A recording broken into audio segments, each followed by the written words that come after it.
Pemirsa, menyongsong era baru sektor perkebunan Indonesia, Menteri Pertanian Republik Indonesia, Syahrul Yassin Limpo menaruh perhatian besar terhadap perkebunan kelapa sawit.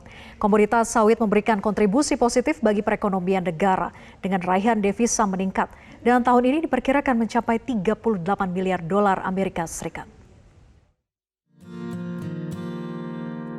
Direktorat Jenderal Perkebunan Kementerian Pertanian bersama Gabungan Pengusaha Kelapa Sawit Indonesia (GAPKI) menggelar Jalan Sehat Perkebunan berangkat dari Plaza Tenggara Sudirman Minggu pagi.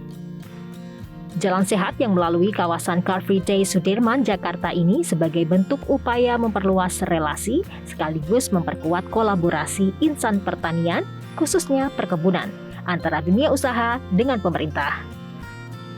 Menteri Pertanian Syahrul Yassin Limpo memberikan perhatian yang sangat tinggi untuk perkebunan Indonesia karena terbukti komoditas ini memberikan kontribusi positif bagi perekonomian negara. Bahwa masalah perkebunan adalah masalah bangsa, kita harus bersama-sama untuk saling bahu-membahu menghadirkan perkebunan Indonesia besok yang harus lebih akseleratif dan kita jaga yang sudah baik sekarang untuk kita teruskan. Jangan lupa perkebunan itu adalah penyumbang terbesar ekspor kita, termasuk sawit kita.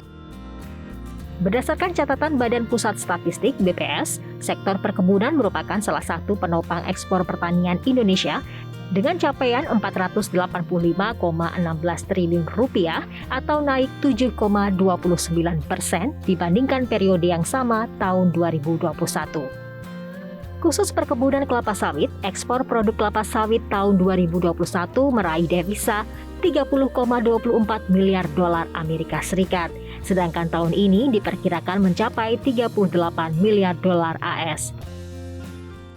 Jadi kuncinya adalah daya saing itu dua. Satu adalah produktivitas kita harus terus tingkatkan dengan berbagai inovasi teknologi. Kedua adalah kita bersama-sama Kementerian Dirjen pun untuk membangun iklim usaha yang terus kondusif. Itu yang akan membuat kita tetap bertahan dan berdaya saing ke depan.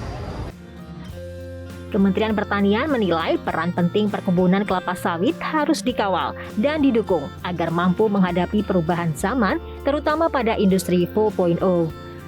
Ada 4 tantangan yang harus dihadapi. Pertama, upaya peningkatan produktivitas sawit rakyat. Kedua, perlunya sosialisasi dan harmonisasi peraturan di bidang kelapa sawit. Ketiga, perlunya percepatan sertifikasi ISPO sebagai bukti penyelenggaraan perkebunan sawit yang mengikuti kaidah-kaidah pembangunan berkelanjutan. Dan keempat, terus meningkatkan produktivitas sawit nasional dengan menerapkan Good Agricultural Practices atau praktik pengelolaan yang baik. Dari Jakarta, Dominic Hilvi, Suari Tiasa, MJN.